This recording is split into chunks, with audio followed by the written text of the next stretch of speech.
Luiz Marinho nasceu em Cosmorama e foi criado em Santa Rita do Oeste, interior de São Paulo. Ainda adolescente, veio com a família para a capital. Anos depois, foi morar em São Bernardo do Campo, no ABC Paulista.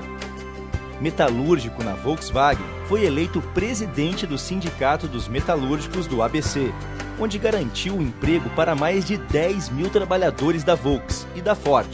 Como presidente da CUT Nacional, defendeu o emprego, as correções de salário e uma política de juros baixos para trabalhadores, trabalhadoras e pensionistas. Ministro do Trabalho do governo Lula, implementou a política de reajuste do salário mínimo, evitando perdas para trabalhadoras, trabalhadores, aposentados e pensionistas. E depois, como ministro da Previdência também no governo Lula, acabou com as filas de espera nas agências do INSS. A partir de 2009, já prefeito de São Bernardo do Campo, implementou políticas importantes em todas as áreas: na habitação, na saúde,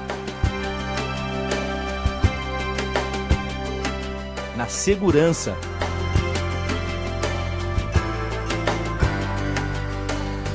na educação, na mobilidade urbana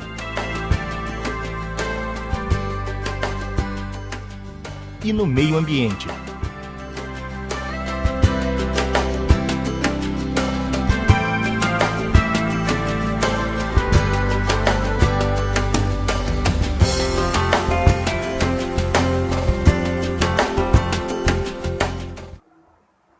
Olá, meus amigos e amigas, meu boa noite. Queria dar aqui as boas-vindas, nosso mais um ao vivo, conforme combinado.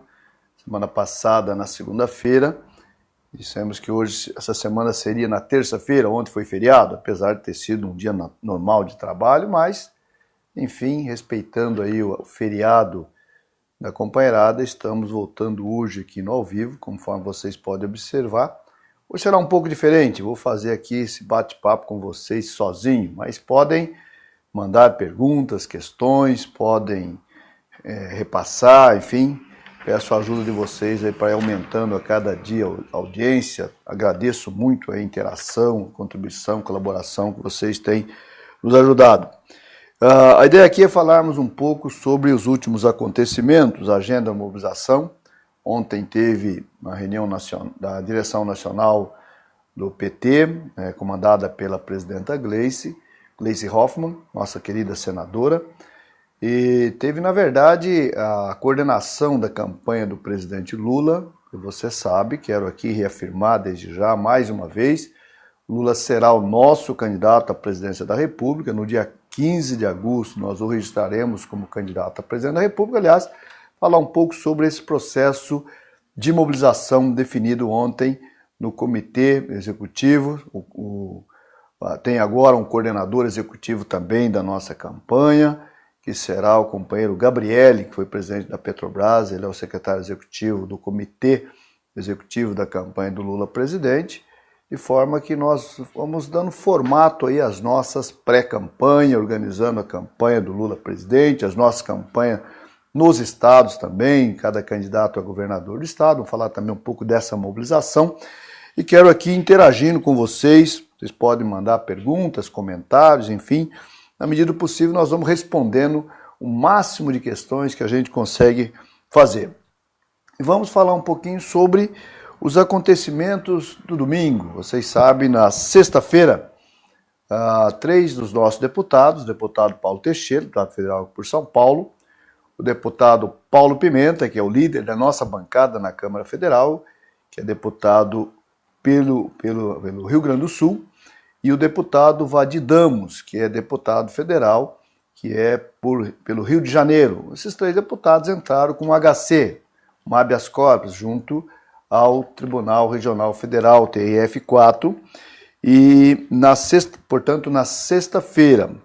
E o desembargador de plantão, desembargador Favreto, ele no domingo ele concede um HC ao presidente Lula para soltar o presidente Lula, levando em consideração os novos fatos. Fato novo. Qual é o fato novo? Que os deputados, ao impetrar o HC, demonstrou ao desembargador para que ele pudesse analisar a possibilidade ou não, levando em consideração a sentença provisória que o presidente Lula está cumprindo em Curitiba, que é exatamente o fato antidemocrático, contrariando totalmente os direitos políticos do presidente Lula, de conceder o direito a ele de estar livre para poder, em igualdade de condição com os demais pré-candidatos, poder dar entrevista, conceder entrevista, poder fazer debate, as sabatinas que os outros candidatos, os outros pré-candidatos têm, né,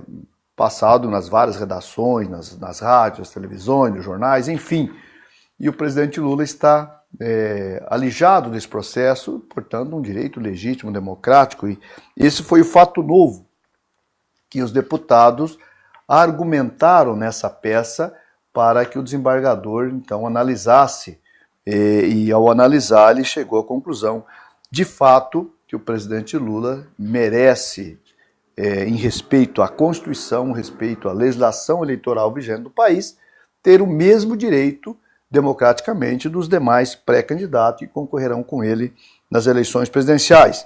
E, portanto, ele no domingo concede, logo pela manhã, às 9h30 da manhã, a Polícia Federal de Curitiba já tinha em mãos o alvará de soltura do presidente Lula, mas, estranhamente, a Polícia Federal agiu praticamente ali com o juiz Sérgio Moro, que absolutamente tem alguma razão de ter interferido nisso, até porque ele está de férias, curtindo um bom vinho do Porto, em Portugal, um belo bacalhau, daquele de bacalhau de primeira, mas resolveu interromper o seu vinho, o seu bacalhau, para ligar para Curitiba, para recomendar que não deveria ser acatada uma decisão de um desembargador, ou seja, superior a ele, um verdadeiro absurdo a postura do juiz Sérgio Moro em dizer isso. Mas o mais absurdo é a Polícia Federal se submeter a isso, até porque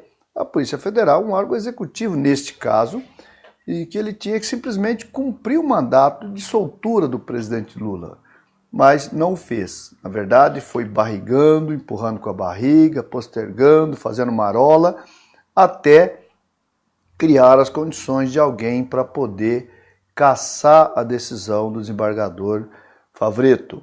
E neste caso, agindo na ilegalidade o juiz Sérgio Moro, agindo na ilegalidade o Gebran, o desembargador Gebran do TRF4, que é o relator do processo Lava Jato que condenou o presidente Lula, mas isso não tem absolutamente nada a ver uma coisa com a outra. Ele vem, desautoriza a decisão do desembargador Favretto, e neste caso o Favretto desautorizou o Moro, desautorizou o Gebran e reafirmou o alvará de soltura do presidente Lula. Portanto, ele agiu por 3 manifestações contínuas durante o dia de domingo para que o presidente Lula fosse solto. Mas mais uma autoridade agindo na total ilegalidade, o presidente Thomson Flores, presidente do Tribunal Regional 4 do Porto Alegre, vem na calada da noite, já com as luzes, já com o sol posto, resolve desautorizar o desembargador, dizendo que havia um conflito entre desembargadores e, portanto, nesse caso, o presidente definiu pela manutenção da prisão do presidente Lula. Ocorre, porém, que não houve conflito absolutamente nenhum. A autoridade constituída em plantão judiciário é o desembargador naquele dia, o desembargador Favretto. Ou seja, não tinha conflito porque o Gebran estava agindo na total ilegalidade. Essa é a grande questão. Todos os especialistas podem dizer isso, manifestações de ministros, inclusive do Supremo, reafirmou essa posição. Ou seja, o especialista, quem estudou direito, sabe perfeitamente bem que em recesso judiciário, quem é a autoridade constituída é quem está de plantão. Em primeira instância, o juiz de plantão, em segunda instância, o desembargador de plantão, em terceira instância, o eventual ministro ou ministra que esteja de plantão judiciário. É assim que funciona.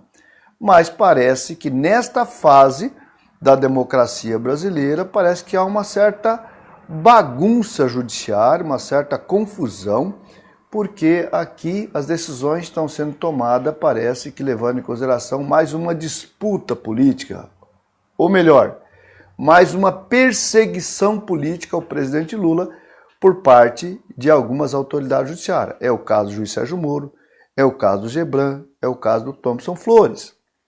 Ou seja, aqui há uma confusão danada disso e é o caso da Polícia Federal, que desrespeitando completamente, né, a determinação do desembargador, resolve, né, não acatar e resolve empurrar com a barriga até que nesse verdadeiro conluio entre Polícia Federal, Sérgio Moro, Gebran, Thompson Flores, caça a decisão do desembargador Favretto. Então esse é o fato.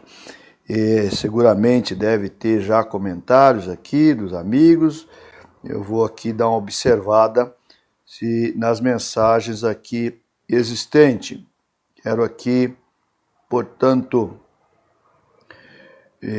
conversar aqui com os amigos que estão mandando mensagem, já estão acompanhando aqui o Dr. Leandro de São Bernardo, Paiva Vicente, a Nívia Cristino, Paulo Sérgio Santos, Andrade Cardoso, o Vanderlei da Silva, mandando um abraço aqui lá do Rio Grande do Sul, aquele abraço, muito obrigado. O Jorge Souza, dos agentes escolares do Estado, da mesma forma, o Marcelo Rolim, no Grande Marinho, mande um abraço aqui para os amigos de Piedade, São Paulo, Piedade, cidade de Piedade. A Piedade é a capital da alcachofra, da produção de alcachofra. Aquele abraço aos amigos, os trabalhadores, né, da agricultura familiar de Piedade. O Paiva e o Vicente, Paiva Vicente vai ser o Vicente da Renata, eu sei, Vicente, aquele abraço da Renata, amiga Renata, enfim, precisamos fazer uma grande mobilização contra esses golpistas, é isso mesmo, nos ajude aí, vou falar já do calendário de luta. O Jorge Lula Souza fala, o governo PSDB paga mal seus funcionários escolares, agente de organização, R$ 1.020, abaixo do piso e da inflação, defasagem de 170%, não é o que nós pretendemos fazer. Aqui nós vamos, já disse isso, e no momento que falarmos de compromisso, programa de governo, nós vamos falar da necessidade de recuperação do poder aquisitivo dos salários dos servidores públicos, de maneira geral. Já falei do compromisso de dobrar o piso dos professores da rede estadual São Paulo em 4 anos, é importante frisar isso, nos 4 anos. Se governador for, e Deus há de querer, e o povo de São Paulo analisar bem a situação dos 24 anos de desastre de gestão por parte do PSDB no estado de São Paulo. Seguramente nós teremos a oportunidade de trabalhar em um processo democrático, transparente, de negociação com os sindicatos, representações dos servidores públicos, de todas as categorias, trabalhar um processo de valorização profissional, a partir não só da remuneração, mas das condições de trabalho, investimento em tecnologia, investimento em gestão, acima de tudo, para melhorar o serviço público. Não há como garantir boas condições de serviço público se tiver servidores bem valorizados. Então, eu queria aqui deixar aqui esse compromisso. O doutor Leandro diz, o judiciário brasileiro está ficando desmoralizado. Sérgio Moro, Gebran e Thompson Flores são tucanos, né? Uma afirmação do doutor Leandro, e de fato eu acho que as ações desse final de semana demonstram o desespero que eles têm para manter o presidente Lula de medo, deve ser insegurança, sei lá o quê, do presidente sair e facilitar ainda mais aí a vitória do Lula presidente nas próximas eleições, estou convencido disso. O Deus Dedite Carmo diz que é preciso a esquerda tome medidas efetivas contra esses magistrados. Todo e qualquer cidadão tem legitimidade para representar contra esses magistrados junto ao CNJ. Fica aí a boa sugestão, inclusive. Todo e qualquer cidadão pode entrar com representação no CNJ. O PT o fará, mas nossos advogados tomarão as providências, mas convido aí todo cidadão e cidadã que queiram, que se sinta afrontado por essas decisões e deseja fazer as representações, fica aí a sugestão do amigo Deus Dedite Carmo. O Paulo Pité, para sua informação, Paulo Finanças, está assistindo. Um grande abraço, Paulo, grande companheiro, foi meu secretário de Finanças em São Bernardo do Campo. Tem um companheiro lá de São Carlos, tem umas piadinhas com o Paulo aí, que disse que a mãe dele limpava a tampinha do Danoninho para ele tomar Danone, enfim, uma brincadeira dos amigos. Um abraço, Paulo. Bem, aqui queria agora falar um pouquinho, porque esse conluio, na verdade, foi na prática um processo de praticamente rasgar a nossa Constituição, total desrespeito à nossa Constituição, e seguramente a Justiça, as autoridades judiciárias não estão para isso, estão, na verdade, para garantir efetivamente direitos e garantir efetivamente a decisão. Agora, é muito perigoso num processo democrático onde autoridades constituídas agem na ilegalidade, porque isso pode ser um estímulo para que muitas pessoas se sentem também no direito de agir na ilegalidade. Isso é muito perigoso. Então, eu queria aqui deixar essa minha impressão com os nossos internautas, os nossos amigos que estão nos assistindo. Mas a batalha jurídica seguirá certamente, porque nossos advogados vão entrar com toda a série de recursos que estiver ao alcance da legislação, da Constituição e da normatização jurídica vigente no nosso país.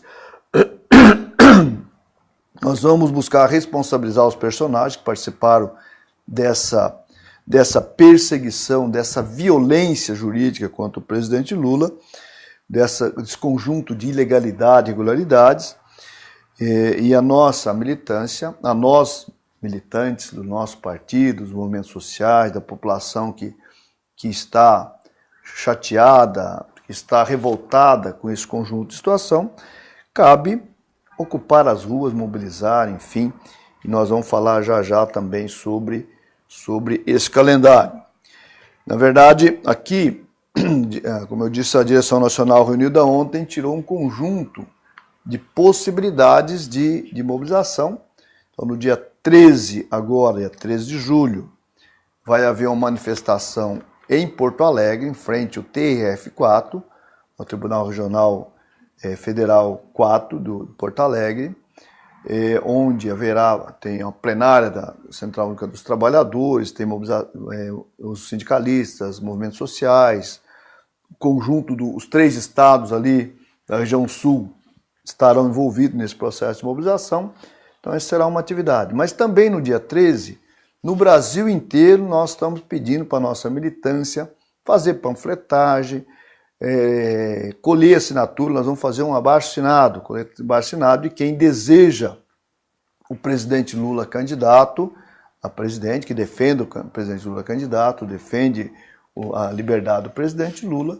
Queremos já no dia 13, todo o processo daqui até lá, todos trabalharem com esse processo, no processo de mobilização, panfletagem, denúncia, falas nas praças públicas, na estação de trem, metrô, enfim, nos terminais, fazer um processo de mobilização ampla. Então, queremos convidar a todos, nossos vereadores, vereadoras, o Estado inteiro, os nossos deputados, nossos militantes, nossos dirigentes, para trabalhar neste processo, com Lula livre, em todo o Brasil. Aqui, a jornada, portanto, começa dia 13 em Porto Alegre, mas teremos também manifestações que correrão durante o mês inteiro. Em agosto, nós teremos algumas datas também como definitivas, como definidas, ou seja, nós nesse processo vamos trabalhar toda a lógica de mobilização, até olhando lá para o dia da inscrição da candidatura do presidente Lula, ou seja, dia 13 tem a manifestação em Porto Alegre, como eu disse, nós haveremos no dia 18, que completa 100 dias da prisão injusta do presidente Lula, e também completaria 100 anos do Mandela. Então nós estamos estimulando, sugerindo manifestação também no Brasil inteiro, em homenagem a essa grande liderança que foi o Mandela, para enfim, não somente para o povo da África do Sul, mas é uma referência moral, ética e de mobilização, compromissos com o socialismo, enfim, com as lutas sociais do mundo inteiro. Fazer manifestações. Em São Paulo também nós vamos organizar manifestações assim, panfletagem, mobilização, atividade, eventos, enfim. Vamos trabalhar a nossa convenção, que será no dia 28 de julho. Nós teremos a convenção que será na cidade de São Paulo. Nós estamos trabalhando o local ainda, a confirmar o local, mas será na capital, onde nós teremos a presença de toda a nossa militância. Queremos fazer um grande encontro que vai homologar a minha candidatura a governador do estado, também dos nossos senadores, do Gilmar Tato e do Eduardo Suplicy, e de todos os nossos candidatos e candidatas, a deputados e deputadas, tanto federal como estadual. E queremos também lançar nessa data os compromissos de programa de governo, enfim, um processo também de início, organizando o início da campanha que iniciará dia 15 de agosto. No dia 3 de 4, haverá o encontro da direção nacional, encontro nacional, que acontecerá também na cidade de São Paulo. No dia 15, portanto, no dia 10 de agosto haverá paralisações, comandada pelas centrais sindicais, paralisação, imobilização, greve, enfim, que nós haveremos de apoiar, dar todo o apoio ao movimento sindical, à Central Única dos Trabalhadores, ao conjunto das centrais e os movimentos sociais. E no dia 15 de agosto, então, uma grande manifestação, grande mobilização em Brasília, onde nós queremos entregar, queremos pedir para a nossa militância trabalhar fortemente com a coleta de abaixo-assinado em todas as atividades, em todos os eventos daqui até lá, porque queremos coletar aí a ordem de 1 milhão de assinaturas para entregar junto com o registro da candidatura do presidente Lula. Então, dia 15, nós teremos em Brasília, acompanhando a direção nacional, para fazer a inscrição do presidente Lula como nosso candidato à presidência da República. Portanto, esse é todo o processo que nós estamos fazendo. Então, eu queria aqui lembrar mais alguns comentários, que eu queria aqui ler as questões que os companheiros estão nos mandando. Deixa eu me ver aqui, onde que eu parei. O Chicão Pereira, boa noite, Marinho. Uma parcela do judiciário está comprometido. Opa, peraí, correu aqui esse trem aqui. Está comprometido com golpe parlamentar. Chicão, muito obrigado pela mensagem. É isso mesmo, infelizmente, parcela do judiciário, infelizmente, mas felizmente não é todo o judiciário. Então vamos trabalhar aí com a esperança de um dia resolver essa equação da liberdade do presidente Lula e a preservação dos seus direitos. O Carlão Lula Gomes fala tudo, Marinho. Fala do Carlão de Osasco, tamo junto. Valeu, Carlão, aquele abraço. Rogério Freitas, vivemos em um estado de exceção, onde pouco importa a ordem jurídica. Os golpistas jamais vão admitir um processo democrático aonde prevaleçam os interesses dos cidadãos. Essa é a mesma vontade deles, muito autoritarismo, muito ódio, enfim, mas nós haveremos de vencer, porque a verdade sempre, no final a verdade vence, no final a esperança vence, no final a democracia vence, e nós temos que defender de forma árdua, com os nossos instrumentos que temos, porque num processo democrático todo cidadão tem uma arma, no bolso, na bolsa, na gaveta, que é o título de eleitor. Então vamos exercitar corretamente neste momento.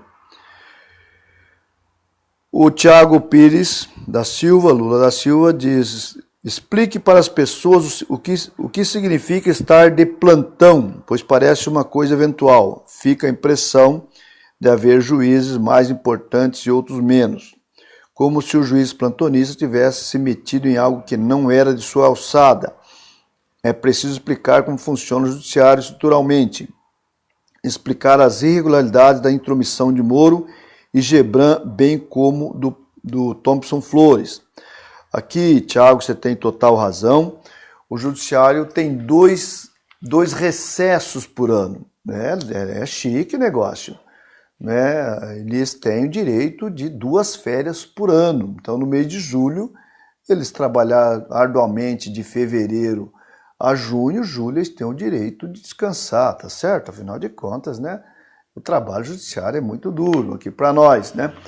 É um excesso de folga, mas eu acho que tem muita gente, de fato, trabalha. O judiciário, os juízes, os ministros, eu vejo às vezes, leva serviço para casa, trabalha várias horas por dia, é verdade. Eu saindo da brincadeira, falando sério, às vezes você tem uma impressão de que o pessoal não trabalha. Não, trabalham muito. Temos que reconhecer o lado sério do judiciário, tem muita gente, muitos juízes muito sérios, tem muitos servidores muito sérios, enfim, que trabalham muitas horas no dia. Eu mesmo tenho muitos amigos, embargadores, juízes, e que eu posso testemunhar que eles levam trabalho para casa e tal. Não sei se precisaria de 2 recessos por ano. Acho que não, acho que é um certo exagero, que devia ter férias como todos os cidadãs, trabalhadores do Brasil. Afinal de contas, né, a gente também acaba fazendo uma hora extra a mais, acaba trabalhando arduamente além da jornada, enfim.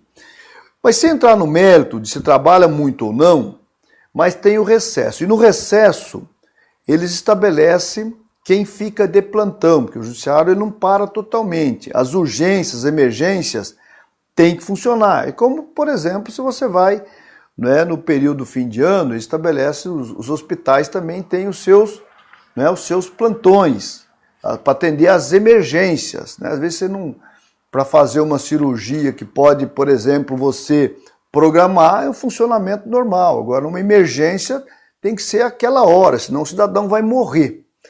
Assim é o judiciário, assim é pensado o judiciário. Então, o plantão judiciário, no período de recesso, tem as escalas que é estabelecida pelo regimento judiciário, e quem é escalado para estar de plantão naquele eventual dia, naquela eventual semana, ele é a autoridade constituída para tomar as decisões emergenciais que chegarem em suas mãos, né, com protocolo direitinho, tudo conforme está previsto na Constituição brasileira, na legislação federal e no regimento dos tribunais, no regimento do judiciário. Portanto, o desembargador Favretto estava como a autoridade constituída do plantão para tomar a decisão da eventualidade de urgências que chegassem lá.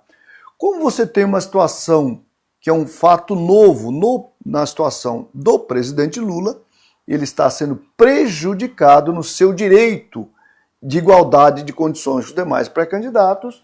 Os 3 deputados nossos, conforme eu expliquei, peticionou o pedido da concessão de um HC, ou seja, um habeas corpus, para que ele pudesse ganhar a liberdade para poder participar das sabatinas, das entrevistas, das questões de pré-candidatura, como todos os demais candidatos estão fazendo. E o desembargador achou legítimo o pedido e, portanto, concedeu o habeas corpus pedindo para soltar. Vamos imaginar, neste caso, que o Ministério Público, que é a parte para contraditar uma situação dessa, e não qualquer outro desembargador, não qualquer outro membro do judiciário. O Ministério Público é parte para entrar com recurso dizendo, isso não está correto. Aí sim caberia a instância, o próprio, no caso, o presidente do tribunal, ou a própria turma, analisar o recurso do Ministério Público para revogar uma decisão do desembargador. Ou seja, o que Moro, Gebran e Thompson Flores fez foi totalmente ilegal, uma grande irregularidade. Que se o Conselho Nacional de Justiça tiver mesmo um posicionamento correto, haverá de fazer as eventuais advertências, punições, ou enfim, registrar como uma atitude incorreta por parte desses magistrados. Vamos aguardar para ver. Então esse é meu posicionamento, por ter estudado, inclusive, né, o curso de Direito. Aqui não falo como advogado, falo como militante, como presidente partidário, como dirigente político, mas com conhecimento jurídico. Portanto, esses são os meus comentários. Vamos ver aqui mais questões que possam ter colocado por outros companheiros. Vamos ver aqui. Antes disso, tomar uma aguinha aqui, que ninguém é de ferro. Roberto da Silva, de Rio Claro. Será que dá para resgatar a nossa caixa, nosso banco, que foi o Banco do Estado de São Paulo? Roberto, quero dizer o seguinte, eu tenho falado, e hoje não era o dia, não tinha pensado em falar disso hoje, mas enquanto Lula, lá em 2003, no início do seu governo, reestruturou o BNDES, o Banco do Brasil, Caixa Econômica Federal, reestruturou o BASA, o Banco da Amazônia, o Banco do Nordeste, para fomentar a recuperação econômica do país, crédito, microcrédito, incentivo à produção, incentivo ao consumo, que levou à geração de milhões de empregos pelo governo Lula. No estado de São Paulo, os tucanos fez ao contrário. Vendeu o Banespa, vendeu nossa Caixa, nosso banco e ficou a pé do ponto de vista de um instrumento de fomento para financiamento e desenvolvimento da nossa economia. Eu quero dizer, sendo governador, nós vamos criar o Banco Paulista de novo de fomento e desenvolvimento para o nosso estado. Até porque o Desenvolve São Paulo, a agência, é ridículo os números que eles têm financiado para desenvolvimento. Então fica aqui o compromisso aqui taxativo da nossa candidatura em relação a isso. O Hudson Cunha fala, Marinho, além do Poder Judiciário se transvestir de anticandidatura de Lula, a grande mídia também manipulou e não abordou que Moro e Gebran não poderia despachar. Nem disseram que a liminar não poderia ser derrubada por um ato solitário do presidente do TRF4, pois só uma decisão coletiva poderia cassar a decisão concedida em face de fato novo, Lula pré-candidato. Fica aí o registro do Hudson Cunha, seguramente Hudson Cunha deve ser formado em Direito, porque está falando aqui corretamente sobre esse fato. Um abraço, Hudson. A Catarina Lemos diz, Miguel Rosseto para governador do Rio Grande do Sul. É isso aí, meu amigo Miguel Rosseto, foi também dirigente da Central Única dos Trabalhadores, foi dirigente dos Químicos lá no Rio Grande do Sul, grande companheiro, foi deputado federal, foi vice-governador, candidato a governador, nosso candidato a governador no Rio Grande do Sul, pré-candidato hoje, também será homologada a sua candidatura. Desejo muita sorte aí para os gaúchos e as gaúchas. O Rogério Lula Freitas diz, a vontade que eles têm é de acabar com o PT, mas como não conseguem, sequestra a sua maior liderança. E não sequestra só a liderança, né, Rogério, do Lula, mas junto com o Lula está sequestrado o sonho, a grande esperança da maioria do povo brasileiro, a esperança dos desempregados e desempregadas, a esperança das domésticas, a esperança da juventude negra das periferias, dos quilombolas, a esperança de professores e professoras, da juventude, a esperança de homens e mulheres do nosso país. O Socorro Fragoso, de Pombal, na Paraíba, é 13. Getúlio Santos, se juiz de plantão não tem competência para decidir, então pergunto, para que serve o juiz plantonista? É isso aí, Getúlio, é isso mesmo. Se não serve, então não precisa de plantão, né? Maria Helena Zanella, Moro está a serviço dos Estados Unidos, né?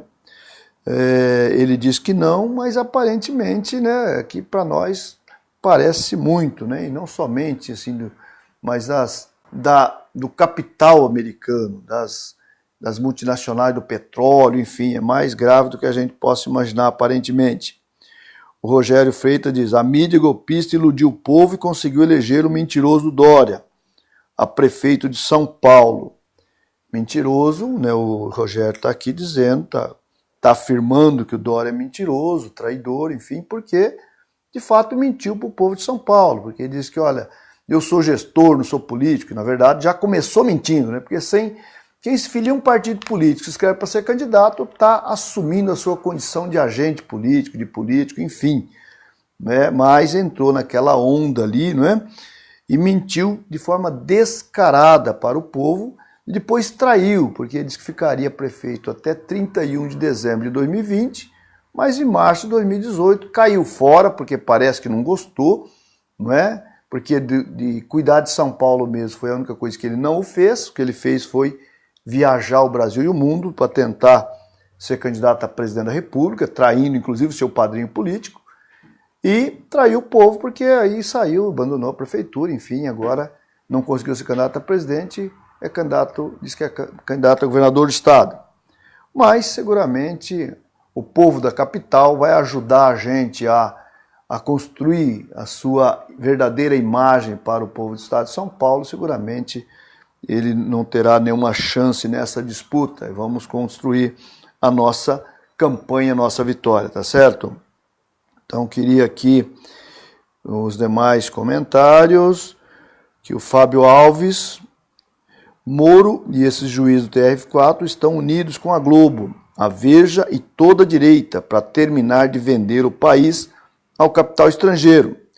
Já não estou mais vendo luz no fim do túnel com tanta mazela dos golpistas. Fábio, não desanimar nunca. A esperança nunca morre. Vamos aqui trabalhar junto para vencer esse conjunto de golpistas aí que tenta, de toda maneira, impor um golpe continuado aos interesses do povo brasileiro, mas seguramente o povo unido pode não ser vencido, e vamos trabalhar com a lógica do povo unido jamais será vencido. Vamos trabalhar a unidade dos movimentos sociais, dos partidos de esquerda, vamos fazer uma disputa no processo democrático, vamos exigir que a democracia seja respeitada e a gente resgate os valores democráticos, acima de tudo, o direito do soberano, ou seja, do povo, poder decidir os rumos do país e do nosso estado. Rogério Lula Freitas, comenta aqui, entra mais uma vez, o PT vem sofrendo derrota por causa da mídia golpista, o que fazer para virar esse jogo? Exatamente o que nós estamos fazendo, resistir. Vamos continuar na resistência, trabalhando fortemente esse processo e, acima de tudo, pedir a você que nos assiste, ampliar, divulgar, compartilhar, ajudar a gente. Pegue, nós vamos disponibilizar no site o abaixo-assinado, você pode entrar no site do PT, baixar o abaixo-assinado em defesa do presidente Lula, colher da sua família as assinaturas, colher dos colegas de trabalho, enfim, vamos coletar muitas assinaturas e mostrar, acima de tudo, a vontade do povo em defender a candidatura do presidente Lula, porque nós exigimos o direito do presidente Lula. O abaixo-assinado quero o Lula candidato, quero o Lula presidente. Ele vai estar circulando e eu quero aqui dar o endereço aqui que você pode baixar. Você pode mandar um e-mail para o falaai@oportunidadesp.com.br.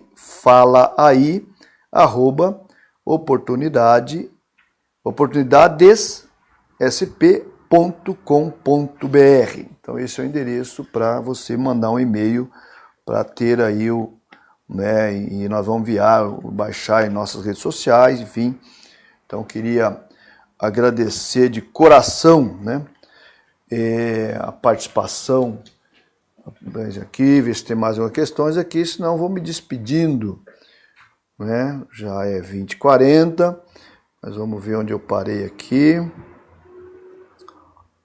um pouquinho de paciência. Tenho acho que mais uma questão aqui, Eric Bolzan, um abraço, Eric. O dia 13 é dia de todo mundo ir para a rua dialogar com a sociedade. Panfletagens, ações diretas e muita defesa da candidatura de Lula presidente. A juventude petista de São Paulo estará nas ruas. O Eric, nosso companheiro dirigente da juventude petista. É isso mesmo. Amanhã, mandando falar aqui, lembrar onde eu estarei amanhã. Amanhã estarei saindo às 5 da manhã de casa.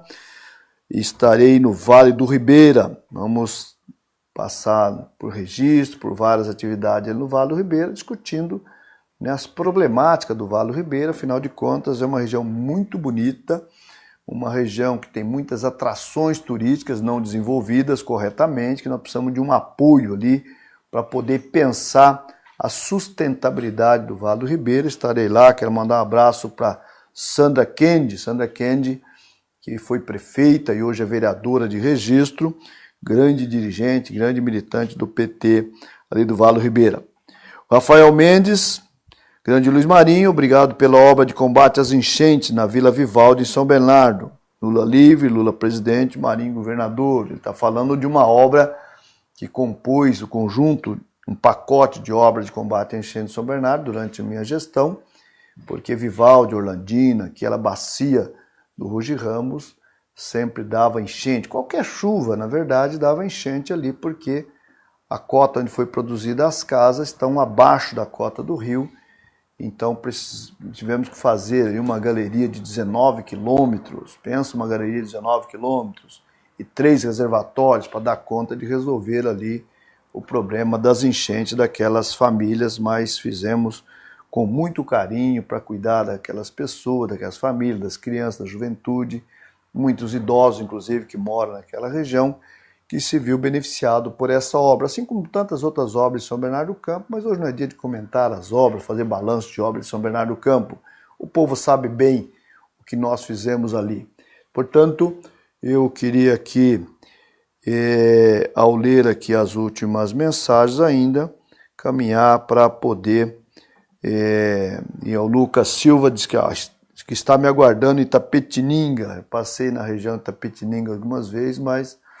foi lá atrás, e o Lucas, de fato, o Lucas Silva, que é um grande militante das nossas redes aí, né? Obrigado, Lucas, continue assim, atuante, firme aí, quem sabe, se Deus quiser, Deus há de permitir, durante a campanha, que eu dou uma passada aí. Mas não passar, vou recomendar para o Gilmar, o Suplicy, ou a nossa vice, que nós vamos definir aí nos próximos dias, até a convenção, possa me representar aí, estar aí com a nossa militância Itapetininga. Tá bem? Então eu queria agradecer aqui os companheiros que estão me auxiliando aqui, mas acima de tudo agradecer você, que é a grande razão aqui do nosso ao vivo, dizer que a semana que vem estaremos de volta, mas ajude, continue compartilhando, recomendando para os amigos, colegas, para seus colegas de rede social nos acompanhar, para ir vendo as ideias, a maneira de pensar, a maneira que nós estamos pensando em cuidar do Estado de São Paulo, até porque o Estado de São Paulo precisa passar por um planejamento verdadeiro. Se a gente pensar que o PSDB governa o Estado de São Paulo 24 anos, em 24 anos dá para planejar a solução de qualquer gargalo, de qualquer problema. E nós sabemos que as coisas só pioraram nessa gestão do PSDB. Então, é mais do que chegou, mais do que na hora de mudar. Portanto, eu quero aqui, mas o Raimundo insiste aqui que tem mais mensagem aqui, deixa-me ver, para a gente poder aqui despedir de vocês. O Zé Paulo, presidente do PT de Santo André, está nos assistindo, nossa audiência em Santo André também é muito grande. Um abraço, Zé Paulo, nosso presidente do PT em Santo André, conto com você aí liderando Santo André. Abraço também ao Carlos Grana, que coordena a macro do PT no ABC, assim como mandar um abraço para todos os presidentes, todos os dirigentes, todos os militantes do PT na região, e não só na região, no estado inteiro. Conto com vocês nessa mobilização, portanto, no dia 13, no dia 18, no dia 15 de agosto, no dia da convenção, entre tantas outras mobilizações que nós vamos desenvolver durante esse período. E também quero pedir para você, nos ajude nesse processo da coleta das assinaturas do nosso abaixo-assinado. Quero o Lula candidato, quero o Lula presidente, Lula livre, aquele abraço e até a próxima semana, se Deus quiser. Presidente, a crise está grande, o desemprego alto e a economia não anda. O Brasil tem jeito? Tem. E você, Marinho, sabe como é que é possível consertar o Brasil. Você foi ministro do Trabalho quando a gente teve uma crise profunda e nós resolvemos essa crise fazendo com que o pobre pudesse participar da economia brasileira. Gerando emprego, fazendo investimento público, fazendo habitação, financiando os pequenos, financiando o microempreendedor individual, financiando o trabalhador rural, sabe, fazendo crédito consignado para as pessoas mais pobres comprarem alguma coisa elementar, financiando o puxadinho para que as pessoas pudessem fazer uma garagem, um quarto a mais. Ou seja, quando nós colocamos dinheiro para circular na mão da sociedade, nós recuperamos a economia. Do jeito que eles estão fazendo, não tem conserto. Mas você sabe que é possível consertar a economia. Presidente, os nossos adversários em São Paulo costumam dizer que o nosso governo, o seu governo, fez muito pelo Nordeste, mas que não fez por São Paulo. Corresponde à verdade? Se você quiser fazer uma comparação, é só você pegar todos os recursos que o governo tucano investiu em São Paulo quando os tucanos governavam São Paulo e pegar todo o dinheiro que o meu governo e o da Dilma investiram em São Paulo quando os tucanos governavam São Paulo. Só para você ter ideia, a sociedade paulista imagina que o Bolsa Família é só para o Nordeste. Somente no estado de São Paulo são 1.400.000 famílias que recebem o Bolsa Família. O Rodanel não existiria se não tivesse contribuição e financiamento do governo federal. Por isso, nós investimos muito no Nordeste, mas investimos muito em São Paulo também. Até no Luz para Todos, né, presidente? Teve investimento em São Paulo? É todo e qualquer programa. Até porque, ô Marinho, só teve política de inclusão social quando nós chegamos ao governo. Nem o Pronaf chegava no estado de São Paulo. O Pronaf era uma coisa que atendia uma parte do Rio Grande do Sul, uma parte de Santa Catarina e um pedaço do Paraná. Ele não chegava aqui em São Paulo, as pessoas não tinham o hábito. E nós adotamos o hábito. Eu lembro quando você me ligou uma vez e falou assim para mim: ô presidente, as pessoas não estão conseguindo o financiamento do Pronaf. E aí eu fui ver, os gerentes do Banco do Brasil não sabiam mais como fazer empréstimo para pobre. Nós precisamos reeducá-los para eles aprenderem a atender as pessoas que entravam no banco de chinelo, porque estavam acostumados a atender só grande proprietário. Eu queria lembrar ao povo de São Paulo que você, além de ser ministro do Trabalho, foi ministro da Previdência. E você pode ter orgulho de dizer que partiu de você o aumento do salário mínimo de acordo com o PIB, de acordo com a inflação, que partiu de você a gente acabar com a fila da Previdência Social, partiu de você a ideia e a conclusão de que a mulher gestante não tinha que demorar mais para receber o auxílio maternidade. Eu sei que o presidente nem lembrasse disso. Mano. Não, eu lembro, Marinha, eu lembro das coisas boas e lembro das coisas ruins. Você pode ficar certo, se tem uma coisa que eu faço questão de lembrar das coisas boas que nós fizemos. Eu lembro que uma vez eu estava dando uma entrevista para um rádio e eu falei que a gente ia acabar com as filas.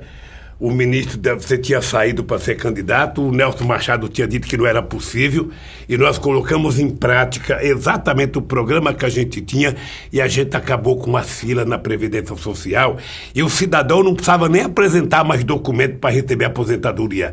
Era a Previdência que comunicava a ele: ó, você venceu sua aposentadoria, seu salário é tanto, você pode comparecer e receber. Eu não sei se está assim agora, mas no nosso tempo estava. Quando eu assumi, em março de 2007, o presidente me sugeriu que saísse do trabalho para a Previdência, ali tinha uma fila muito importante nas agências, filas físicas de pessoas que passavam a noite. E eu lembro que você falou assim: Maria, acaba com essas filas. Na primeira entrevista, a imprensa me perguntava qual era o principal desafio. Eu falei para a imprensa: o principal desafio é que vocês parem de falar da Previdência. Eles levaram um choque e reclamaram disso. Eu falei: porque a hora que vocês param, vocês só falam mal. Vocês pararem de falar, aí nós vamos lançar o desafio, que é para vocês falar da realidade da Previdência. Em agosto, setembro de 2007, a fila das agências tinham terminado. E com a introdução do 135, depois nasceu a fila virtual, que os provocadores queriam atrapalhar, fazia fila virtual, marcava as perícias e na hora as pessoas não apareciam porque elas não existiam. Aí nós tivemos que fazer também todo o filtro tecnológico para resolver esse problema. Ô Marinho, você lembra que eu fui inaugurar 135 em Recife? Sim. Não estava nem pronto ainda. Foi com o Nelson Machado, antes de eu assumir o ministério. E quando eu dizia para as pessoas assim: olha, você pode estar em qualquer lugar do território brasileiro, do Iapoque ao Chuí, você liga 135, alguém vai te atender, alguém vai te dar todas as informações que você tem da Previdência Social. Você vai marcar consulta médica, você vai marcar perícia por 135. Porque a perícia é outra coisa que as pessoas se esquecem. Sim. Quando nós entramos no governo, não tinha mais perícia do Estado, era terceirizada. Tá lembrado? tinha havido uma greve, o Fernando Henrique Cardoso acabou com a perícia. As pessoas levavam 10, 11, 12 meses para ser atendido. O que nós fizemos? Contratamos e tinha lugar que o cara marcava com 2 dias, com 3 dias já estava pronta a perícia. Então, eu penso, Marinho... O passo foi atender a aposentadoria, que aí... aposentava as pessoas, na verdade, em dia. Hoje piorou muito. Nós fomos nessa agência aqui do Cambuci. Está piorando muito. Nós fomos nessa agência do Glicério. Eu lembro que nós fomos inaugurar a agência do Glicério, em que o cara recebeu a aposentadoria dele em 20 minutos. Eu não sei se está assim agora. Mas essas, Marinho, são coisas importantes que você não pode deixar de falar sempre. Porque as pessoas têm memória curta e a imprensa faz questão de divulgar as coisas boas.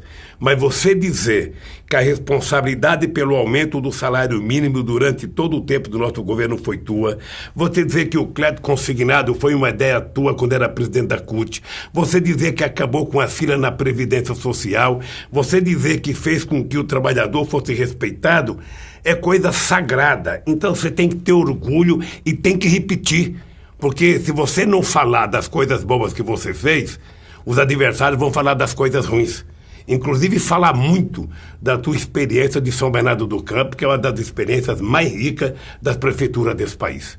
Na verdade, presidente, nós temos muito orgulho do processo de participação no teu governo, com o ministro do Trabalho, com o ministro da Previdência, como prefeito de São Bernardo do Campo, como sindicalista, porque eu acho que nós temos uma responsabilidade grande no país de ter construído a Central Única dos Trabalhadores, o Partido dos Trabalhadores, a participação nos movimentos sociais, a luta por moradia. Veja, eu conheço o Marinho desde 1978, quando eu era presidente do sindicato e ele era da seção de pintura da Volkswagen.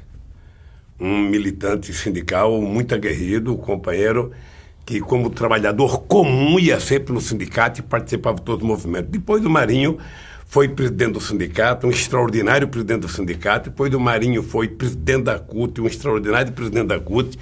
E quando ele queria ser prefeito, eu era contra, porque ele estava no Ministério do Trabalho, estava fazendo um bom trabalho, depois foi para a Previdência, fez um trabalho extraordinário, e eu era contra. Eu falava, Marinho, fica no governo que é melhor. Ele, não, eu vou para São Bernardo do Campo. Foi, e graças a Deus São Bernardo ganhou um extraordinário prefeito, porque o Marinho, certamente, sozinho, em 8 anos, fez mais que 20 prefeitos juntos na história de São Bernardo do Campo.